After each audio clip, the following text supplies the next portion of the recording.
Hey, folks, welcome back to another session. And today we have with us our expert speaker, Ms. Sanya Sinha, who will be taking an awesome session on a trendy topic, NLP services with Microsoft Azure. So, I hope you all are going to enjoy the session very much. And let's hope that we are going to have a very good insights and learning about the new concept which we all wanted to hear. So, hats off to your patience and your perseverance to learn that you all are here on the Saturday evening. Let's start with the session without any further delay. Over to you, ma'am. Thank you so much, Varun. So let me just start sharing my screen. Just one moment.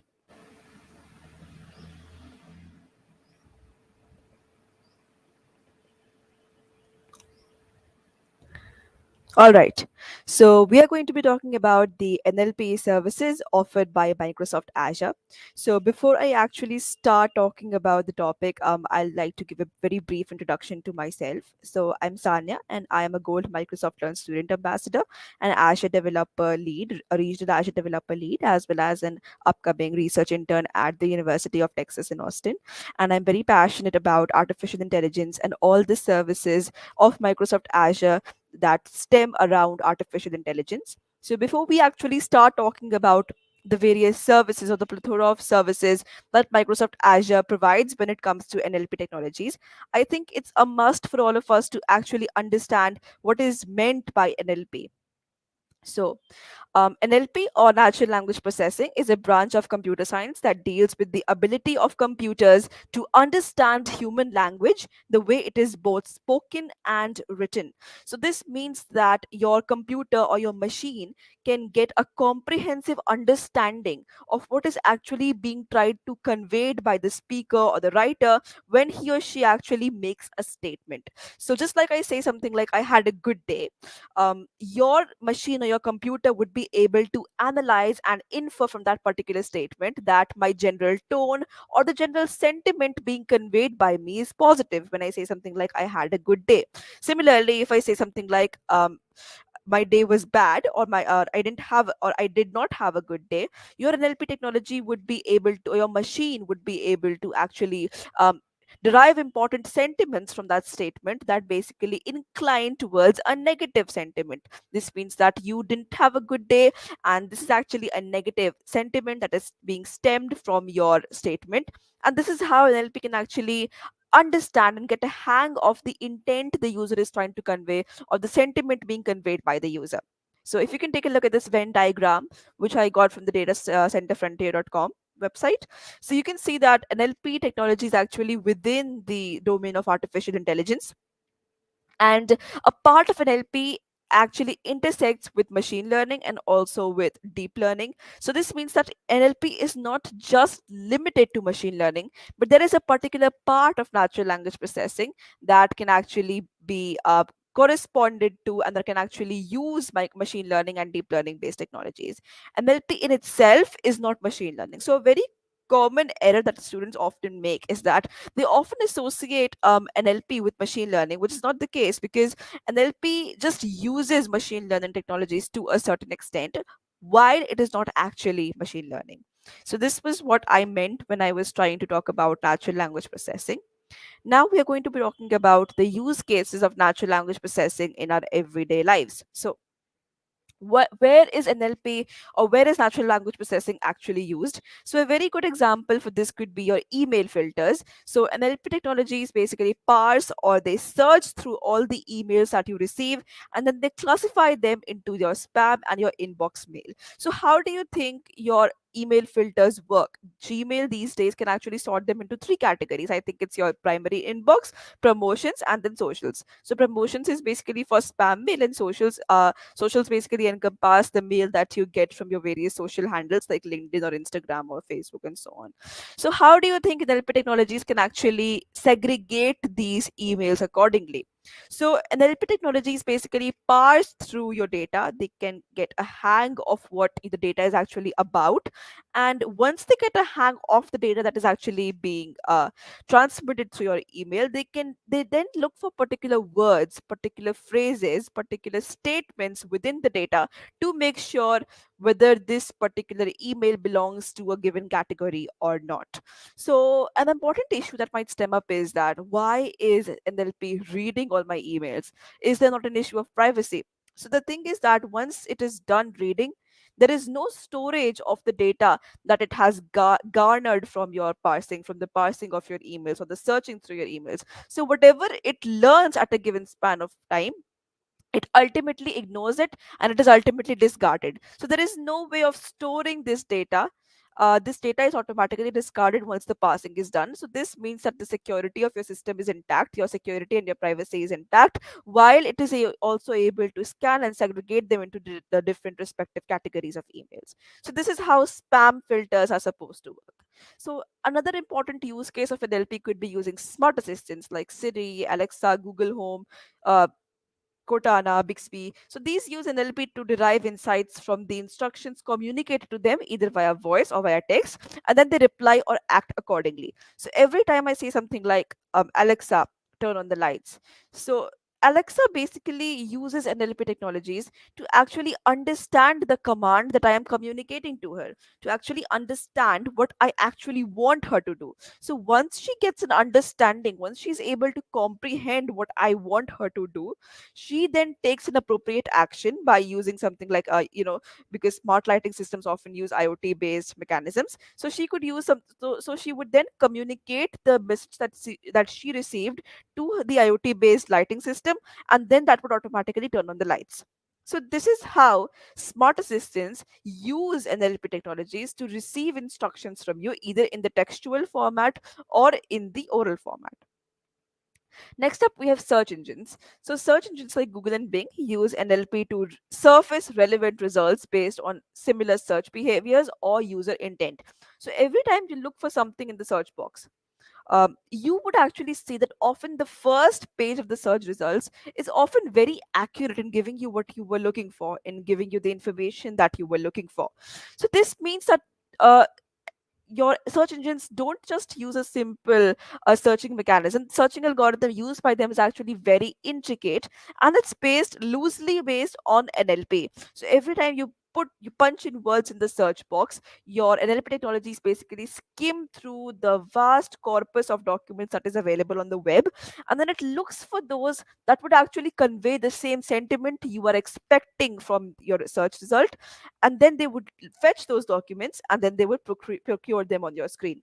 So search results pages actually use a very complex algorithm that is difficult to explain for the time being. However, they definitely make use of NLP technologies. Next up, we have the translation services. So, NLP enables online translators to translate languages more accurately and present grammatically correct results to communicate with the people speaking in different languages. So, you would also often have observed that Google translators or online translators don't do a phenomenal job. So, work is being done on the translation side of things to actually make online translators a lot better than they are right now. Research is still being conducted, but very loosely you can get an idea of the sentiment that is being tried to convey by a particular statement once you put it into an online translator. And you could also be able to actually convey whatever you want to convey to local people pertaining to a given region using online translators. So these four use cases of NLP are actually some of the best examples where you could use natural language processing, or well, natural language processing is used in everyday life. So this was it. So now let's talk more about natural language processing and how does natural language processing actually work. So basically, it can be said that there are two steps of natural language processing. The first part of it is pre-processing. So you couldn't just enter data in any raw format and then expect good end results, right? The data that you are entering needs to be processed. And once you have your data processed, it's important for you to apply an appropriate algorithm to the data to actually analyze it and derive sentiments or the intent or the user intent behind the data or behind the NLP technology that we are using. So the two steps, the two broad steps behind NLP include data pre-processing followed by algorithm development. So here are a few steps for pre-processing that are often used. So I'm just doing this to make you all get more acquainted with NLP before we actually start talking about the Microsoft Azure services associated with NLP. So the first type of pre-processing is tokenization. So tokens are basically the smallest, most independent individual units of a particular statement. So tokenization breaks your statement or your sentence into smaller chunks or smaller units called tokens. And once your entire document is divided into multiple tokens, it becomes easier for the algorithm to work on the tokens and then derive important insights and information from them. Once you are done with tokenization, this was the first type of pre-processing. The first type of pre-processing. There are multiple other types of pre-processing as well. The next one that we are going to be talking about is stop word removal. So there are various words like your prepositions, conjunctions, articles like and the, on, over, beyond, above. So these words are commonly used words and they are not actually contributing to the deeper meaning of the article or the text document that we are going to be processing, right? So this means that whichever document that you are going to be processing has a lot of words that are not contributing to the essence of the text, or which are not contributing to a hidden meaning, or which are not contributing to a general meaning that is being conveyed by your text. So stop word removal is a technology that seeks to remove these stop words so that only those words that are contributing to the meaning of the document are only processed. So this makes it more computationally efficient since not all words are going to be processed, and it makes the process a lot more faster as well. So now once you are done removing stop words like articles, prepositions, and conjunctions, there is another important type of pre-processing that means lemmatization and stemming. So lemmatization and stemming basically mean that words such, for example, if you're using words like run, running, ran, runs, so all of these words are basically inflections of the same word run, and all of these words are communicating the same meaning, that is run. Even though they are in different grammatical inflections, the meaning that they are trying to represent is actually just the same, that is the act of running. So, lemmatization and stemming procedures basically seek to reduce the number of words by mapping the canonical forms to their root forms. And that is how they are mapped accordingly. This means that words like running, runs, um, running, runs, ran, all these words, all these canonical forms are wrapped and they are mapped under the category of run. Run is the root word, and all these words are basically just canonical derived forms of the word run. These were a few pre-processing tactics that are used these days, that are used in the modern world for NLP. Now we come to algorithm development. What rule must our NLP technology use to actually get insights from the document or from the oral document that was communicated to them? So the first example for this could be rule-based systems. So models based on a predefined linguistic set of rules were actually used traditionally for NLP. However, this system is now mostly deprecated and integrated with ML based systems. So, ML based systems or machine learning based systems, as you know, are very trendy these days. Almost all businesses, all forms of technologies, somewhat are integrated with machine learning. So, this means that, for example, if I train a particular model with words like happy, good, nice, overjoyed, every time it saw those words in a given text, or at every time it heard those words in an oral instruction communicated to them, your model would be able to analyze the fact that the general consensus or the general sentiment being conveyed by the user is positive. However, if I train my model on words like sad, sad, angry, unhappy, disappointed, depressed, then your model would automatically be assured of the fact that the general motive or the general intent being communicated by the user is negative, based on the data that has been fed into it and based on the data that it has been trained on. So this is how rule based systems can actually amplify their impact by integrating them with machine learning based technologies based on data training and then testing on validation data sets. So I hope this much was clear. If you have any doubts, you are absolutely free to put them in the chat box at any time. Now we are going to be talking about NLP techniques or the various technologies that I use when it comes to natural language processing. So there are two broad NLP techniques that I use. The first one is syntax based, and the second one is the semantic based technique. So what is meant by a syntax based technique? So, syntactical techniques basically deal with the overall structure of the text document that you're going to be processing. So, in this particular slide, we're only going to be dealing with text based documents, but when I proceed further on, we'll be dealing with language as well. So, syntax based NLP techniques basically encompass those techniques that deal with the overall structure of the document that we are going to be talking about, the overall structure of the sentences that we are going to be talking about, whether it's grammatically correct or not, where is a particular verb form located, and based on the structure of your text or based on the structure of your statement, it can be processed accordingly. So, important examples for syntactical techniques include parsing.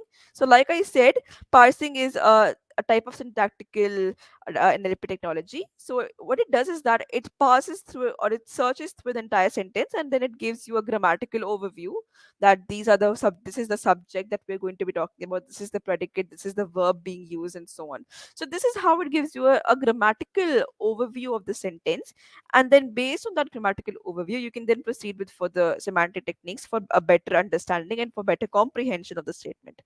Next up, we have word segmentation. So every time you enter a particular statement or every time you enter a particular document into your machine, into your NLP technology, it would actually be able to scan through the entire document, scan through the entire string, and then it would be able to derive words, and then it would be able to segregate these words from each other.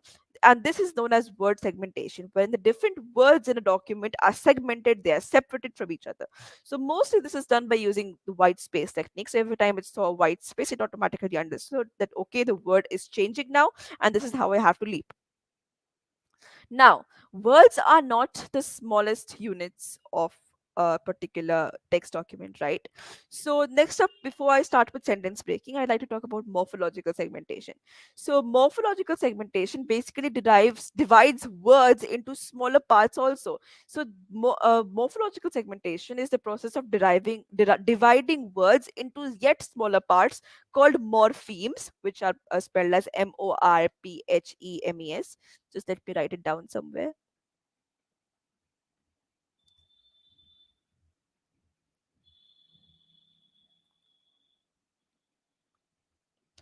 So, morpheme is basically the smallest structural component of a particular statement, and these morphemes can actually be processed for machine translation and speech recognition purposes. This is because the smaller are your individual units, the easier it is to process them and compute them. Therefore, this makes morphological segmentation a very computationally efficient technique, which basically helps to divide your words into yet smaller parts as well. Now, the next one that I was going to be talking about was sentence breaking. So, sentence breaking, as you all know, basically splits sentences based on punctuation marks. So, it would be able to divide your text document into the various sentences. And basically, like I said, the word segmentation technique uses white spaces, whereas your sentence breaking technologies make use of punctuation marks. So these were the various syntactical NLP technologies that are being used. Now we are going to skip to semantic technologies. So what is meant by a semantic technology? Just one moment, let me get back to the laser pointer. Yeah.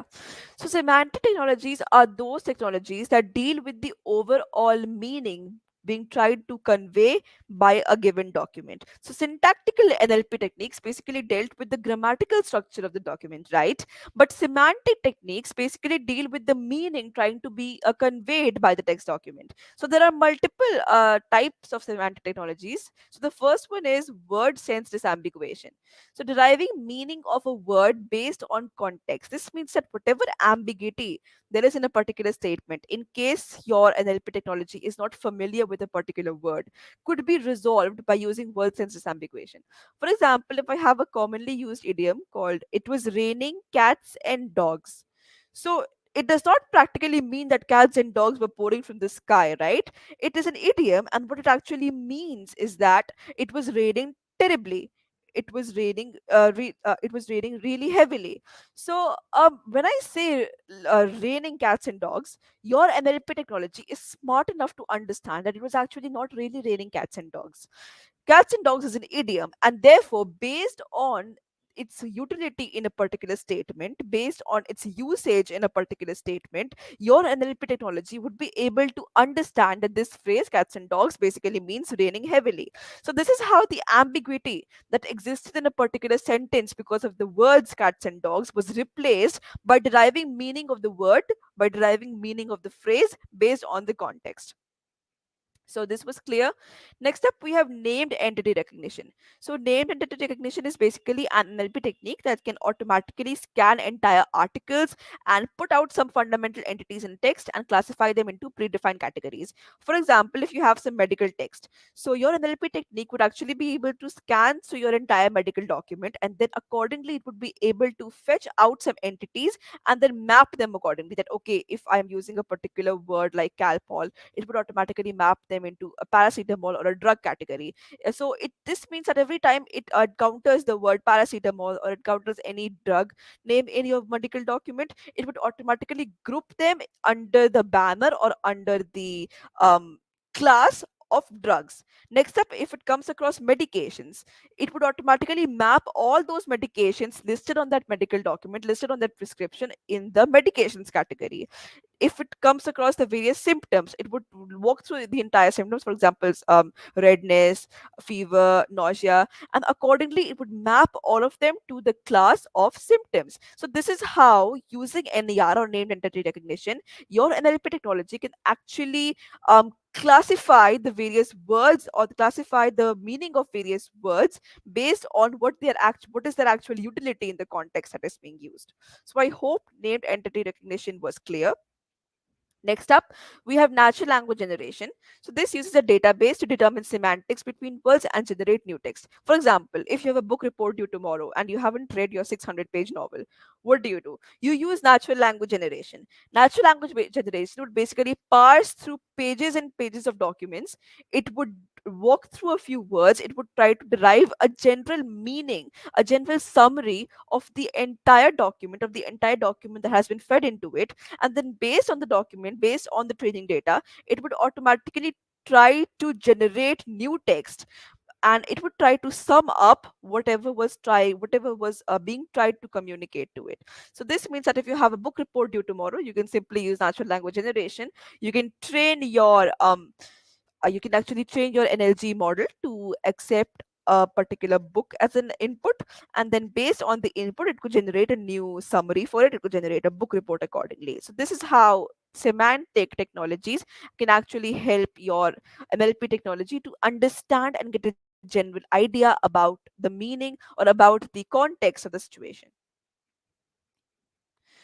Now, we talked about how incredible and how awesome NLP was in the problem domain. Now, what are the challenges faced by natural language processing? So, processing a collection of free form text documents is computationally intensive, obviously, because you cannot just feed documents in any raw format, even though if they're broken down. For example, there is no fixed demarcation for the type of input that you're trying to input into your NLP technology, right? You can input anything. People input things like handwritten documents, people input doctors' medical prescriptions. So, how is your NLP technology actually going to be able to understand whatever is being trying to whatever is being communicated to it? It could not actually understand it until and unless it has been transmogrified into a given format, until and unless it has been converted into a given format, right?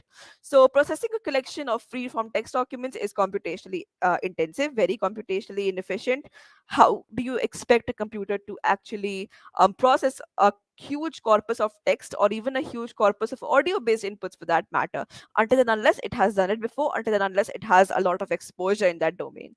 Also, without a standardized document format or without a standardized audio format, consistency and accuracy is difficult to achieve.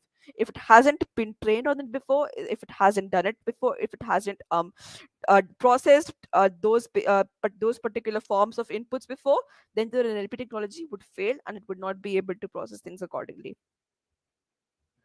Now, to deal with those problems, you had a list of Microsoft Azure services.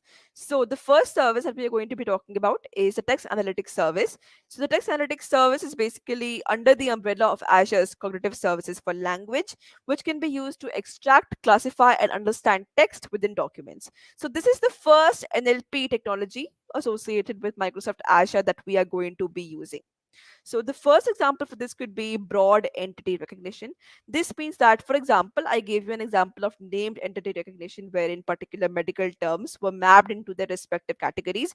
Broad entity recognition takes this a step further by not only allowing you to map named entities, but also allowing you to map phrases and the general sentiment being conveyed through those phrases. Like I gave you the example of raining cats and dogs. So your broad entity recognition based technology would actually be able to classify those cats and dogs as an idiom, and it would then map it to its meaning, which would mean raining heavily. So this is how broad entity recognition is actually a semantic NLP technology to actually understand and make your computer understand the context behind a particular document that has been fed into it, while classifying it into its while classifying the words used in the document into various categories. Next up, we have powerful feedback analysis through opinion mining. So this means that every time you have feedback forms collected, for example, feedback forms collected on any particular Microsoft Azure service, for example. So it would actually be very difficult for employees to actually scan through all the forms and then derive a general consensus, right? So you can actually use the text analytics service offered by Microsoft Azure to perform powerful feedback analysis. It basically passes through all the opinions, all the reprimands, all the grudges being communicated by the Azure users, and then based on the general feedback that it has received, it is able to analyze it and report whether it's actually positive or negative. What are the areas where people feel Azure is lagging? What are the areas where people feel Azure is better than its competitors? And therefore, it can perform a thorough feedback analysis based on their text that it has received from the feedback forms. So this is a very important part of text analytics service, because if you were doing this manually using traditional machine learning technologies, it would have been very time consuming. Next up, we have document summarization. Like I gave you the example of natural language generation. For example, you had a book report due the next day. So you could just enter or input a PDF format of the book that you were trying to read.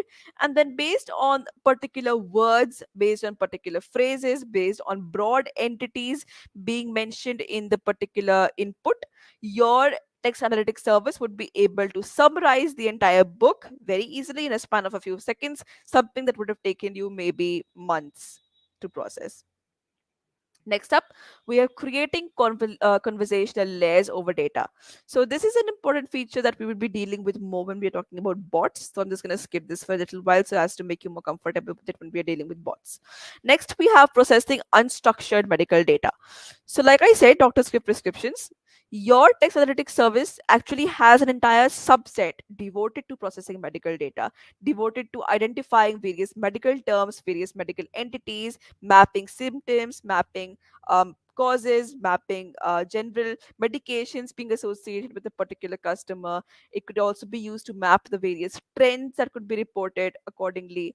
An important example for this could be analyzing the general, for example, if you have received data from a huge number of customers, from a huge number of patients about a particular, let's just say, event or about a particular disease. So every time your data is being processed by the text analytics service, if you have a new record, and if it sees a pattern between the data that you have received beforehand and and the data that was input into this particular field recently, it would be able to map connections that, okay, this particular symptom means that the person was infected with COVID. This particular symptoms means that it was general pneumonia. So based on previous data, based on previous patients records, it would automatically be able to predict whether a particular person actually has COVID or is it simple pneumonia. So this is just a very simple example. However, using an entire system just devoted for this purpose is not recommended, because Doctors are irreplaceable, and it is the need of the hour to actually respect our doctors more. And these services could just be used by doctors to supplement whatever their existing knowledge is and to make their lives easier. The text analytics service offered by Microsoft Azure is in no ways a substitute for a doctor. So the next example for a service that could be used when it comes to natural language processing is Apache Spark in Azure HD Insight. So Spark, as you know, is a parallel processing framework that supports in-memory processing to boost the performance of big data analytic applications. Apache Spark basically is used for handling big data, data that is very voluminous in nature. So Apache Spark can be amalgamated with Azure HD Insight, which is Microsoft implementation of Apache Spark in the cloud, and it's one of the several Spark offerings in Azure. So there are multiple offerings that are brought to you by Microsoft, that Apache Spark, that are integrated with Microsoft Azure. So you can see you have Spark SQL, you have Spark Streaming, you have Spark MLA for machine learning, and you have Spark Graphics for graph computation and graphing. So these are the various Apache Spark services that are linked with Microsoft Azure. Also, Microsoft Azure is also linked with Hadoop, which allows you to handle your in-memory Hadoop clusters accordingly. All of this is used just for big data handling. So based on your, like I said, the text that you are going to be inputting into your machines, or based on the text that you are going to be inputting into your ML technology, Apache Spark or Azure HD Insight, whatever you call it, can actually help you to handle this data and based on data. So this does not actually use NLP technology in its core sense, but based on the data that it was fed with, based on the data that was entered into it, it could actually map words with sentiments associated with them, and based on that derive insights. For example, like I gave you the example of a sentence like "I am happy today," your words would automatically be mapped to a sentiment that is positive in nature. So this is how Apache Spark amalgamated with Azure HD Insight can be used for natural language processing, even though it is not exclusively devoted to that purpose. Now you have the language services, or the suite of language services brought to you by Microsoft Azure. So language services, the text analytics service was specifically devoted to text only. Now we are talking about the language services. So Azure Language Services provides several natural language processing features to understand and analyze text. For example, the text-based service that I was talking about. The text analytics service is a part of Azure's cognitive services. This is an exclusive part devoted specifically to language. Next, you have translator. So there is a specific Azure service devoted specifically for translation. This means it could even either be speech to text, text to speech, or machine based text translation into multiple languages in real time as well. So this is a very important feature brought to you by Microsoft Azure. Also, it's not just limited to speech. Like I said, it could be speech to speech, text to text, speech to text to speech as well.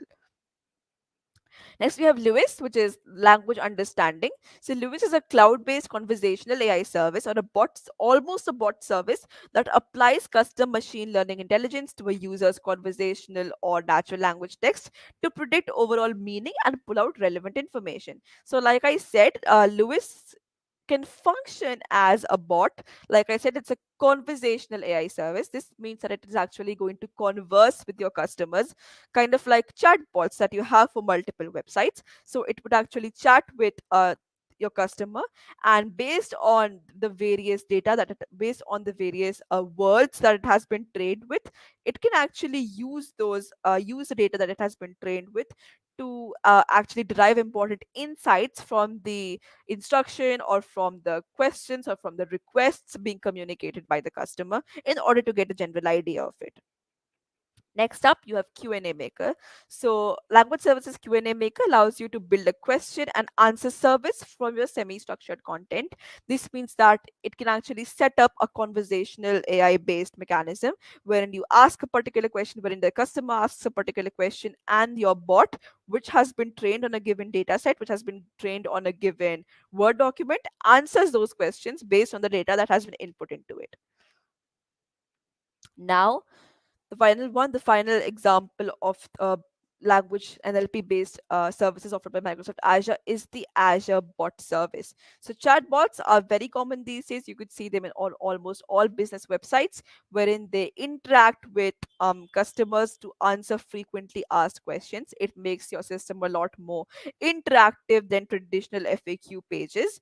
So bot service is also linked with the bot framework SDK, which is open source in nature, whereas bot service is more exhaustive and more expansive and deals with linking it with existing applications so as to make your service more exhaustive and more refined.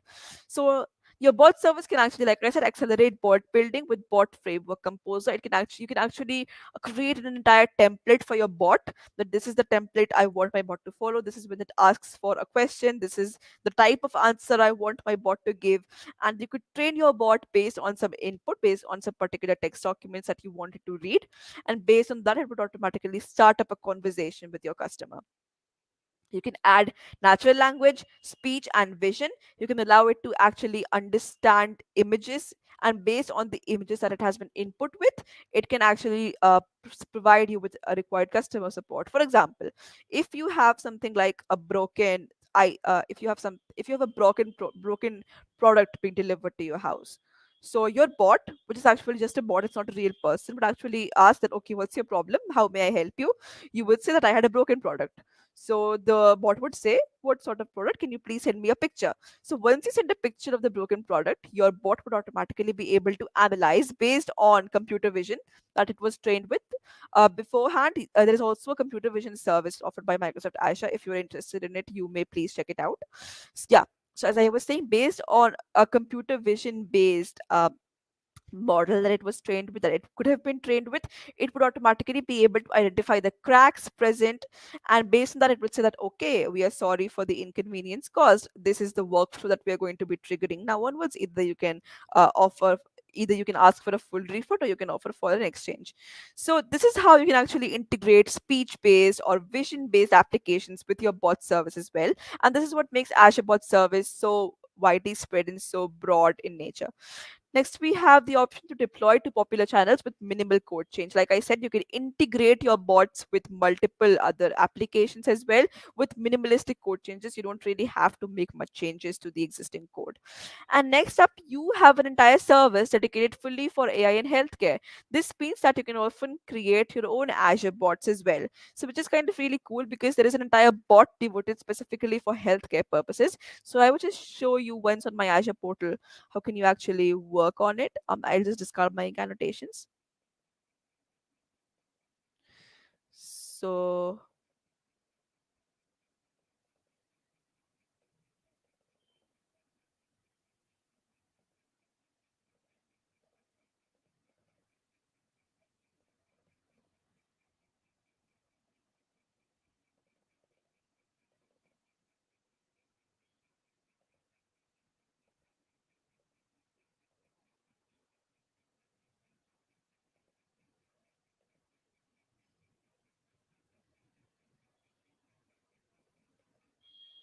just one moment.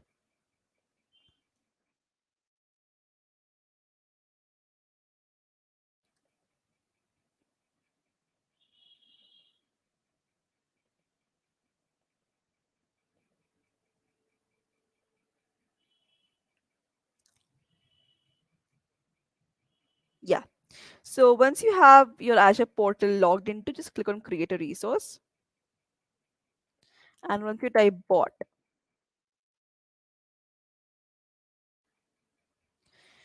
you can actually see all the various bot services that you can actually use that are actually associated with Microsoft Azure. For example, you have your Azure bot service, which could be used to build enterprise grade conversational AI experiences with your bot framework composer or SDK. Next, you have your Azure health bot option, which is a service for building intelligent and compliant virtual health assistants only. You have your Think AI. All of these are integrated with your Microsoft Azure portal account. You can use the Think AI bot test drive service to engage with your customers in new innovative ways while improving the overall customer experience. And this is actually paid for like $20 one month and so on. So this is how you can actually use multiple Azure applications in order to create a new bot. Just click on this create button right over here, hit create, and then you can enter everything accordingly. You can enter a bot handle of your choice based on the resource group. If you have not created a resource group, just click on create new right over here. Choose your subscription. You can change your plan. My plan is set to standard. You can choose a type of app, whether you want it to be user assigned, multi-tenant, or on a single tenant only. Next up, you can often also provide your creation ID, whether you want to create a new Microsoft app ID or whether you want to use an existing app registration. So this is how you can actually create bots based on your interests accordingly. And so if there are any more questions, this was it for me. If there are any more questions, please put them in the chat box. I would be happy to help you out.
So guys, till the ma'am is sorting out the things, you can ask if there are any doubts. Yeah, we are waiting for your doubts.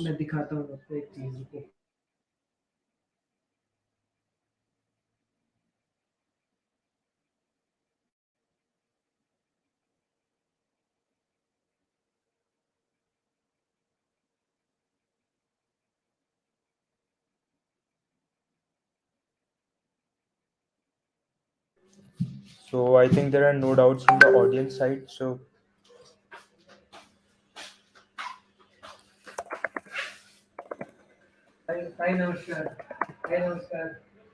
yeah, I'm sorry guys. I was saying, ma'am, can you please answer one of the question?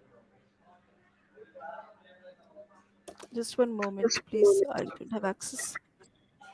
Yeah, your screen is visible. We are able to see your Okay. PPT.